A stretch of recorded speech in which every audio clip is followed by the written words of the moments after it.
오늘 대림절 셋째 주일을 맞이했습니다. 성서일과표가 제시한 복음 말씀은 지난주와 마찬가지로 세례자 요한에 관한 것입니다. 그런데 본문의 출처는 같지 않습니다. 지난주에는 마가복음이었는데 오늘은 요한복음입니다. 오늘 증거는 지난주에 이어지는 후속편이라고 할 수 있는데요. 저는 지난주에 세례자 요한을 교회의 모델로 제시했었습니다. 그런데 오늘은 세례자 요한을 그리스도인의 모델로 제시해보고자 합니다. 오늘 복음 말씀은 이렇게 시작합니다. 하나님께서 보내신 사람이 있었다. 그 이름은 요한이었다. 그 사람은 그 빛을 증언하러 왔으니 자기를 통하여 모든 사람을 믿게 하려는 것이었다. 이 말씀은 세례자 요한을 하나님께서 보내신 사람, 즉 보냄받은 사람이고 또 증언자라고 소개하고 있습니다. 그렇습니다. 세례자 요한과 마찬가지로 우리 그리스도인들은 보냄받은 자고 또 증언자입니다. 그리고 그 보냄받음과 증언의 목적은 모든 사람을 믿게 하려는 것입니다. 그런데 우리의 현실은 어떻습니까? 지난주에 말씀드렸듯이 지금 한국교회는 사람들이 하나님을 믿게 하기는커녕 믿지 못하게 하는 그런 장애물 역할을 하고 있습니다. 이 기막히고 참담한 현실을 어떻게 극복할 수 있을까요? 저는 세례자 요한에게서 그 답을 찾아보고자 합니다.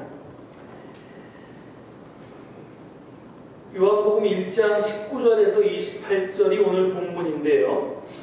그 본문에 모든 한국어 성경은 세례자 요한의 증언이라는 소제목을 붙여놓았습니다. 거기를 보면 요한의 증언 내용이 자세히 소개되어 있는데 그 증언의 대부분은 자기가 누구인지에 대한 것입니다.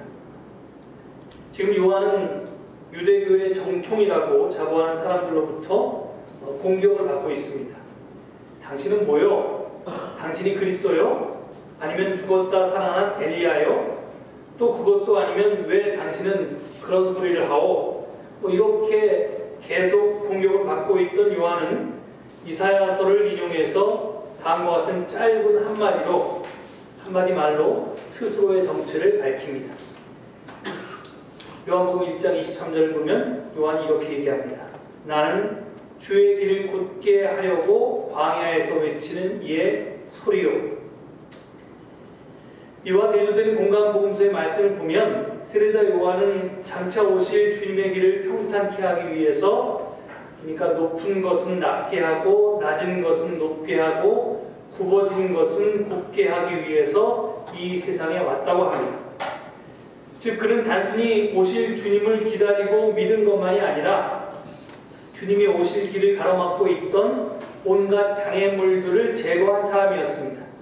그런 그가 나는 주님이 오실 길을 예비하기 위해서 이때 한낱 소리에 불과하다고 스스로를 평가하고 있는 것입니다. 나는 소리다 라고 하는 요한의 이 말은 나는 아무것도 아니다 라는 말의 다른 표현입니다. 불교에서 말하는 무나, 공과 같은 뜻입니다. 따라서 요한의 이 말은 나는 오실 주님을 기다리면서 그의 길을 예비했을 뿐 아무것도 아닌 무와 같은 존재입니다 라는 말의 다름 아닙니다. 이와 비슷한 말이 오늘 본문 8절에도 나옵니다. 그 사람, 즉 요한은 빛이 아니었다. 그는 그 빛을 증언하러 왔을 따름이다. 이렇게 증언하고 있습니다. 이렇듯 세례자 요한은 자신의 역할이 무엇인지 분명히 알았고 또 자신이 깨달은 그 사명대로 살았습니다. 그러고도 남 앞에서 자신의 공로를 드러내려 하지 않았고요. 또 자신이 한 일에 대해서 어떤 대가를 바라지도 않았습니다. 오히려 그는 나는 아무것도 아닙니다. 그저 광야에서 외치는 소리에 불과합니다. 라고 말하면서 스스로를 낮췄습니다. 그래서 스스로를 나는 내 뒤에 오시는 그분의 신발끈을 풀 만한 자격도 없다라고까지 오늘 본문 27절을 보면 이렇게까지 스스로에 대해서 낮춥니다. 이러한 요한은 누가 제일 높으냐면 네가 높냐 내가 높냐 이렇게 서로 다투고 자기를 스승의 오른편이나 왼편에 앉게 해달라고 조르던 그 예수님의 제자들과는 달리 요한복음 3장 30절에 보면 이런 말까지 했습니다. 그는 흥하여야 하고 나는 쇠하여야 한다. 이렇게 고백한 매우 겸손한 사람이었습니다. 이 겸손하다고 하는 것은 자기 자신과 자기에게 주어진 사명에 대해서 분명히 알고 그에 맞게 딱 맞게 행동하는 것입니다. 나아가서 하나님께만 자신의 시선을 집중하면서 자기를 비우는 것이 참된 겸손입니다. 달리 말하면 내가 내 삶의 주인이 아니라 하나님이 내 삶의 주인이고 나는 그분의 도구임을 자각하는 것이 참된 의미의 겸손입니다. 사실 이게 굉장히 어려운데요. 아까 제가 얘기한 그는 흥하여야 하고 나는 쇠하여야 한다라고 하는 말을 한 그 구절이 요한복음 3장 30절이라고 했는데요. 그 앞에 보면 요한은 자신이 가르쳤던 제자들을 한 사람 한 사람 자꾸 예수님에게로 떠나보냅니다. 그리고 자신의 인기는 좀 시들해지고 예수님의 인기는 점점 이렇게 커지는 그 속에서 이렇게 이런 말을 한 겁니다. 예수님이 이 세상에 오심으로 사실 제일 손해본 사람이 요한이라고 할 수 있는데 요한은 그걸 받아들이면서 이렇게 이야기하는데요. 그 30절 바로 앞에 28절에 이런 말도 있습니다. 나는 그리스도가 아니고 그분보다 앞서서 보내심을 받은 사람이다. 이런 말을 또 합니다. 즉 하나님의 구원 역사의 주인공은 내가 아니라 예수님이다 라고 하는 것을 분명히 했던 사람입니다. 우리는 주인공이 누구인가를 식별하는 것이 굉장히 중요합니다. 여러분이 어느 음악가가 피아노를 연주하는 독주회에 가서 그 독주회를 감상했는데 축하하러 모여든 관중들 가운데 한 사람이 피아니스트에게 찾아가서 이렇게 말했다고 상상해 보십시오. 역시 피아노는 3인 피아노가 최고입니다. 이러한 인사는 연주자에 대한 말할 수 없는 모욕일 것입니다. 혼신을 다해서 연주한 예술가를 제쳐놓고 연주 도구에 지나지 않는 피아노를 칭송할 수는 없는 노릇입니다. 마찬가지로 우리는 주님이 주인공이고 하나님이 주인공이고 우리는 그저 도구에 불과합니다. 그러니까 자기 자신을 피아노는 3위기 최고입니다. 이런 식의 얘기를 할 수는 없다는 겁니다. 주인공은 주님이시지 나라는 도구가 될 수 없다는 겁니다. 세례자 요한이 제자들에게 나는 그리스도가 아니고 그분보다 앞서서 보내심을 받은 사람이다 라고 말한 것은 자기 제자들의 시선이 자기가 아니라 그가 가리키는 예수님을 향해야 한다는 가리킴을 주기 위한 것이었습니다. 제가 어떤 책에서 세상에서 가장 짧은 동화라는 제목의 글을 읽은 적이 있는데요. 거기 이렇게 짧은 글이 적혀 있었습니다. 세탁소에 갓 들어온 새 옷걸이에게 헌 옷걸이가 한마디 했다. 너는 옷걸이라는 사실을 한시도 잊지 말길 바란다. 왜 옷걸이라는 것을 그렇게 강조해요? 잠깐씩 입혀지는 옷이 자기인 양 교만해지는 옷걸이들을 그동안 많이 보았기 때문이지. 이렇게 새 옷걸이와 헌 옷걸이 사이에 오간 간단한 대화를 가지고 세상에서 가장 짧은 동화라는 글의 제목이 붙어 있었는데요. 정말 우리는 옷걸이에 불과한데 우리가 걸치고 있는 하나님께서 주신 여러 가지 재능이나 능력이나 이런 걸 가지고 그런 옷을 가지고 자기가 옷걸이가 아니라 옷인 양 착각하는 사람들이 참 많습니다. 가톨릭 교회는 해마다 6월 24일을 세례자 요한의 탄생 축일로 지킵니다. 6월 24일인 이유는 6월 21일이 지금 하지인데요. 옛날 사람들이 하지의 날짜를 정확하게 계산하지 못했기 때문에 24일날 지킵니다. 반대로 우리가 성탄절을 12월 25일날 지키는데 이 성탄절은 동지하고 관계가 됩니다. 이렇게 예수님을 돕는 날, 예수님의 탄신일을 지키고 또 세례자 요한의 탄신일은 하제를 지키는데요. 하제는 1년 중에 낮이 가장 긴 날이기도 하지만 반대로 이날을 기점으로 낮의 길이가 점점 짧아지기 시작합니다. 빛이신 예수님의 출현으로 자신은 점점 작아져야 하는 것에 대해서 착안해서 교회는 상징적으로 세례자 요한의 탄생 주기를 6월 24일로 정한 것입니다. 세례자 요한은 아까 말씀드린 것처럼 요한복음 3장 30절에서 그는 흥하여야 하고 나는 쇠하여야 한다고 했습니다. 요한은 다시 한번 예수 그리스도가 영광의 주인공이고 자신은 도구에 지나지 않는 존재임을 밝히면서 자신의 무대에서 사라져갔습니다. 파견된 이가 자신의 소명을 끝내고 물러가는 것은 지극히 당연하다 할 것입니다. 하지만 과연 이렇게 지극히 당연한 일이 정말로 우리 현실에서 당연하게 이루어지고 있습니까? 지금까지 살펴본 세례자 요한의 모습에 비추어 볼 때 우리 한국교회의 모습은 어떻습니까? 왜 요한을 하나님께로부터 보냄받은 증언자로 성경이 소개되어 있는데 한국교회는 세상 사람들로부터 거짓 증언자 또는 위증자라고 손가락을 받는지 아시겠습니까? 그 차이는 다른 것이 아닙니다. 그 이유는 한국교회가 요한과 반대되는 삶을 살았기 때문입니다.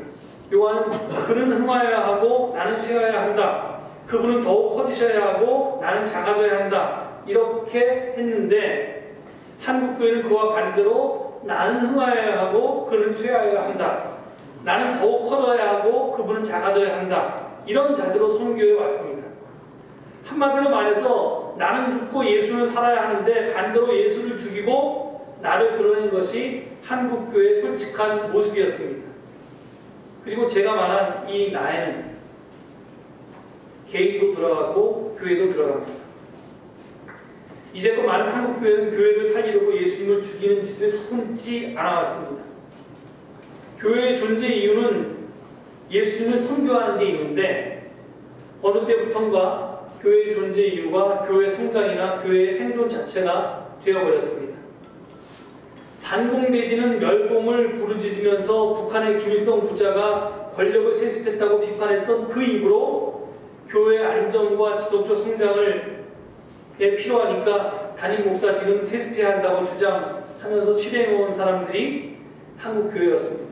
그래서 사회적 비웃음거리가 되었습니다. 각종 스캔들에 휘말린 목사님을 방어하고 교단에서조차 제명된 목사를 지키기 위해서 교회가 그 교단을 탈퇴하면서 다시 그 목사님을 담임 목사로 모시는 웃지 못할 일이 벌어지고 있습니다. 그 모든 이유가 그 목사가 교회 성장의 적임자이기 때문이라는 겁니다. 이렇듯 교회 성장과 교회 생존을 위해서 무엇이든지 양해가 되는, 심지어 예수를 죽이는 것조차도 용납이 되는 것이 한국교회의 현실이었습니다. 예수는 흥하고 요한은 쇠해야 하는데, 그는 커지셔야 하고 나는 작아져야 하는데 그 반대의 길을 걸어왔습니다. 또 교회는 어떻습니까? 아마 한국교회처럼 직분의 종류가 많은 교회는 전 세계 어디에도 없을 것입니다. 우리 교회는 없지만 번찰이라는 것도 있습니다. 평신도가 집사가 되기에 조금 아직 시간이 더 안 됐으면 번찰이라는 직분을 줍니다. 그리고 서리 집사, 우리 교회에 있는 거죠. 그리고 안수 집사제도 당연히 있고요. 권사님도 계시고 장로님도 계시고 그렇습니다. 성경을 보면 교회 직분은 집사와 장로가 감독인데요. 이 두 개가 전부입니다. 그런데 한국 교회는 성경에도 없고 세계 어느 나라에도 없는 여러 직제를 만들어 놓았습니다. 그 이유는 교회의 모든 구성원은 예수님을 머리로 하는 그리스도의 몸인 교회에서 각각의 기능을 맡은 거룩한 지체들인데, 그리고 그 각 지체들은 기능과 은사의 차이가 있을 뿐이지 직분에 따른 상하 관계는 있을 수가 없는데, 한국교회는 이 직제를 통해서 직분 간의 유계 질서를 만들어 놓았습니다. 그래서 사람들은 직장에서 진급하듯이 교회에서도 진급해야 하는 것으로 생각합니다. 오늘 한국교회에서 제일 흔한 것이 집사라고 합니다. 너도 집사, 나도 집사. 집을 사주지도 않으면 다 집사인데요. 그래서 심지어는 잡사라고 이렇게 부른대요. 하도 흔해서. 근데 이게 이 말은 좀 너무하지만 하여간 대부분의 교인들은 자신의 집사직이 평신도의 당연직으로 이 정도로 생각합니다. 사실 우리 교회에서 임명하는 집사님들은 1년직, 임기가 1년은 서리 집사입니다. 그래서 서리 집사직을 잘 수행하면 내년에도 임명을 하고, 잘 못하면 이제 서리 집사를 그만두게 하고, 이렇게 이게 정상인데, 이게 그렇게 하면 큰일 납니다. 한 번 집사 있는 거는 평생 집사직을 해야 되고 이럽니다. 이게 이제 구조조정에도 끄떡없는 영국직군 집사직입니다.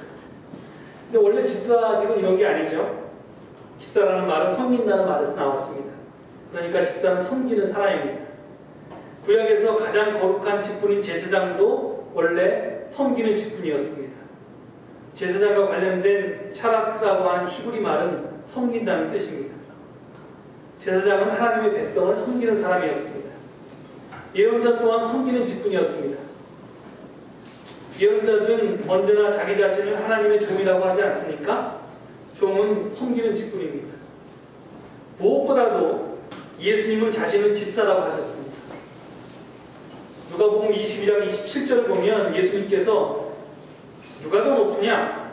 밥상에 앉은 사람이냐? 시중을 드는 사람이냐? 밥상에 앉은 사람이 아니냐? 그러나 나는 섬기는 사람으로 너희 가운데 있다. 이렇게 말씀하셨습니다.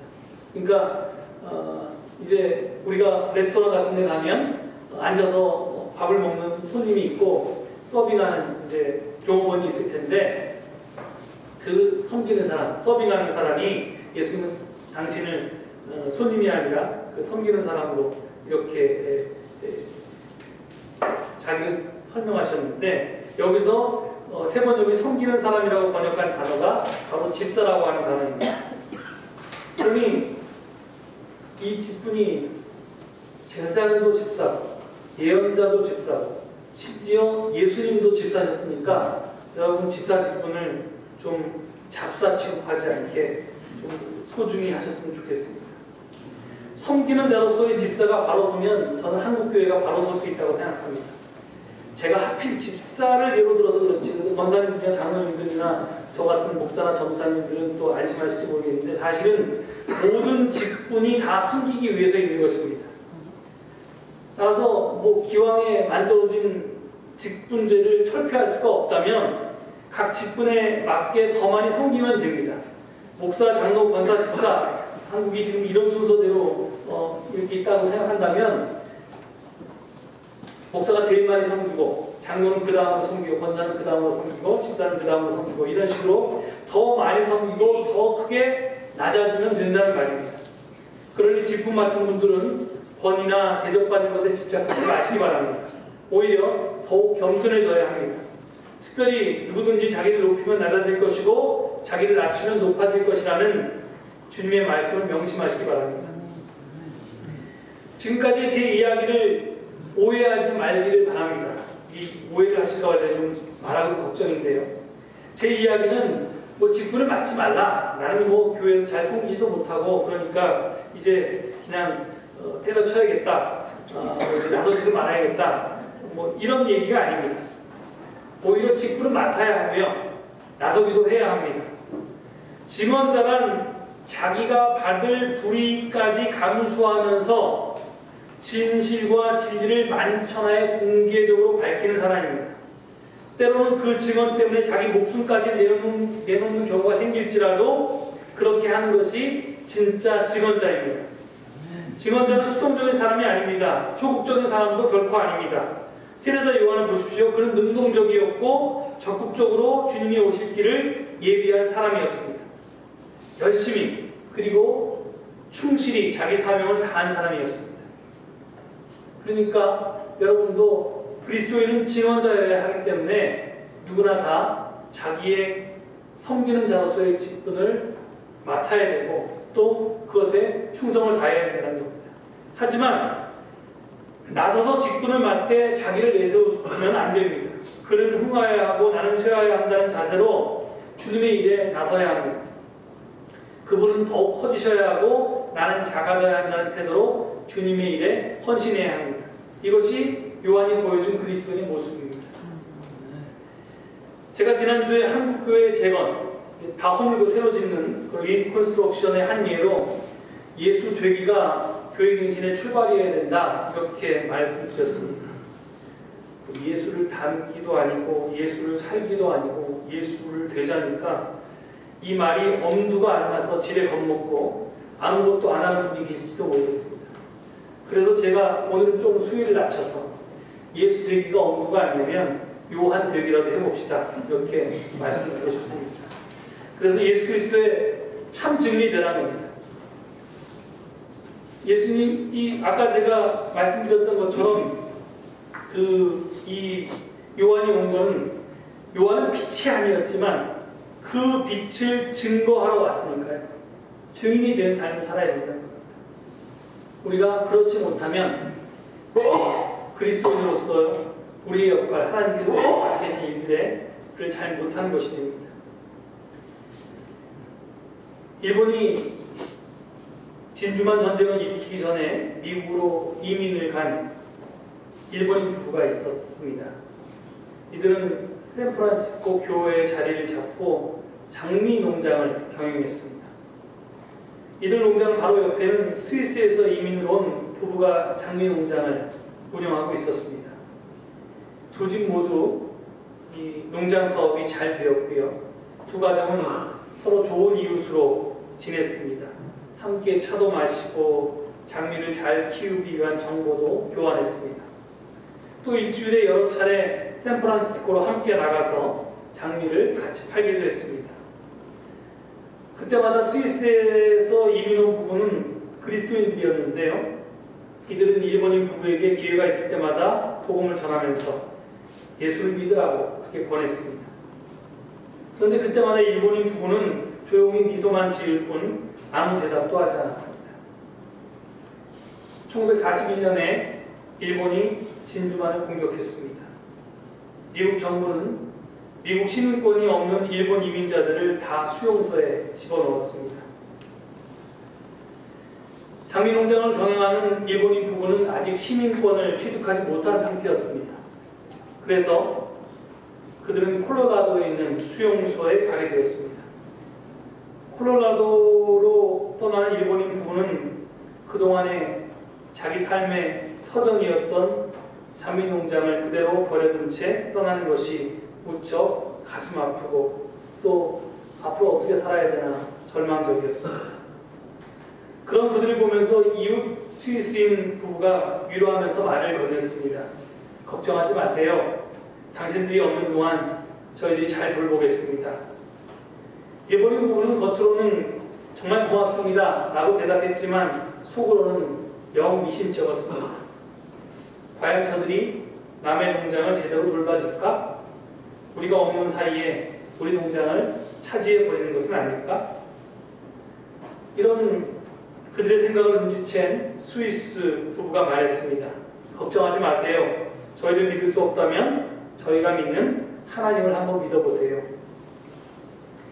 일본인 부부는 콜로라도 수용소에서 만 2년을 보내고 집으로 돌아왔습니다. 기차를 타고 샌프란시스코 중앙역에 도착했습니다. 그런데 스위스인 부부가 플랜카드를 들고 그들을 환영하는 것이 아닙니까? 웰컴 백 홈, 집에 다시 돌아오시면 환영합니다. 이렇게 플랜카드를 써놓고 그걸 들고 환영했습니다. 집에 가보니 농장은 그전보다 더 잘 관리되어 있었고 아름다운 장미가 피어 있었습니다. 이 놀라운 광경 앞에서 일본인 부부는 입을 다물 수가 없었습니다. 부엌에 들어가 보니까 테이블 위에 장미 한 송이가 꽂혀 있었고 그 옆에 무엇인가가 놓여 있었습니다. 예금 통장이었습니다. 그들이 콜로라도에 가 있는 동안 스위스인 부부가 그들의 장미 농장을 운영하면서 농장에서 나온 수익금을 모두 저축해 놓았던 것입니다. 통장 옆에는 하나님은 당신들을 사랑하십니다. 당신들은 새롭게 시작할 수 있습니다. 라고 쓰인 카드 한 장이 놓여 있었습니다. 카드를 읽는 순간 일본인 부부는 너무도 감격해서 당신들의 하나님을 우리 하나님으로 믿고 싶습니다. 이렇게 말했다고 합니다. 이 부부처럼 그리고 세례자 요한처럼 스스로의 삶을 통해서 그리스도를 증언하는 우리들이 되기를 바랍니다. 아멘. 그래서 우리가 이 성탄절에 그냥 암으로만 예수님이 오시길 기다리는 게 아니라 우리의 삶을 통해서 예수님을 증언하고 맞아들이고 그래서 하나님 나라를 예비하고 그 하나님 나라를 확장해 나가는 우리 그리스도인들 그리고 우리 교회가 되기를 간절히 축원합니다. 아멘. 기도하시겠습니다. 하나님, 저희가 성탄절을 기다립니다. 그렇지만 예수님이 나에게 오시지 않으면 무슨 소용이 있겠습니까? 나에게 오셔서 나를 변화시켜 주시옵소서. 우리가 진정으로 예수 그리스도를 삶으로 증언할 수 있는 증언자가 되게 하시고 그러면서도 나는 아무것도 아니라고 스스로를 주장하지 않는 겸손한 자가 되게 하옵소서. 우리 가운데 그런 자가 늘어날 때 우리 교회도 참다운 증언자가 되어서 하나님 나라를 이 땅에 이루어가고 또 확장시켜 나갈 것을 믿습니다. 우리 서울제일교회가 그런 그리스도의 향기로운 공동체가 될 수 있도록 축복해 주시고 우리 한 사람 한 사람이 이번 성탄절을 통해서 진정으로 그런 겸손한 사람, 삶으로 그리스도를 섬기는 사람으로 거듭날 수 있도록 인도하여 주시옵소서. 감사드리며 예수 그리스도를 받들어 기도 올립니다. 아멘.